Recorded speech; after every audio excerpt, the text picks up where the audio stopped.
बिस्मिल्लाहिर्रहमानिर्रहीम, अस्सलाम वालेकुम। लाखों करोड़ों दुरूदो सलाम मोहम्मद मुस्तफ़ा सल्लल्लाहु अलैहि वसल्लम और आले मोहम्मद पर।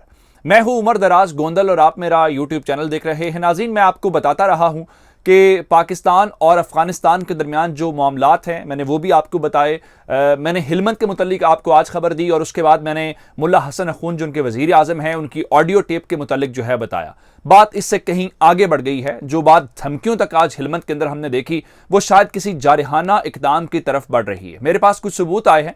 सबूत ये हैं कि जो पाकिस्तान और अफगानिस्तान का बॉर्डर है, तालिबान ने वहां पर इजाफी नफरी तैनात करना शुरू कर दी है। इसका क्या मकसद है? मुल्ला हसन अखून वाली ऑडियो हमारे सामने आ गई है। फिर काबुल के अंदर आज खुदकुश हमला हुआ है, उसके ऊपर भी हमने बात करनी है। और इसके अलावा पाकिस्तान की फौज के जो तर्जुमान हैं उनका आज एक मेजर बयान सामने आया है। ये माजी से मुख्तलिफ है और इस चीज को लेके ये कितना खतरनाक हो सकता है और क्या चीजें इस वक्त पूरे खित्ते के अंदर चल रही हैं, ये तमाम डिटेल्स आपको दूंगा। लेकिन अगर आपने अभी तक चैनल सब्सक्राइब नहीं किया और आप चाहते हैं कि आपको मुस्तनद और बरवक्त खबरें मिलती रहें तो हमारा चैनल सब्सक्राइब कर लीजिए, बेल आइकन के ऊपर क्लिक कर लीजिए ताकि हमारी आइंदा आने वाली वीडियोस बर वक्त आप तक पहुंच रही। मैं सबसे पहले जो मुल्ला हसन अखून वाली आपको पहले बात की थी कि मुल्ला हसन अखून ने एक हुजूर सल्लल्लाहु अलैहि वसल्लम की ज़ियारत के मुतालिक ख्वाब की बात की है, फिर अपनी सफ़ों के अंदर जो गैर मुस्लिम हैं उनके इन होने की बात की है और मुल्ला बरादर के मुतालिक बात की। मैं ज़रा वो ऑडियो आपको सुनाना चाहता हूँ जो इस वक्त मंजर आम पे आई है।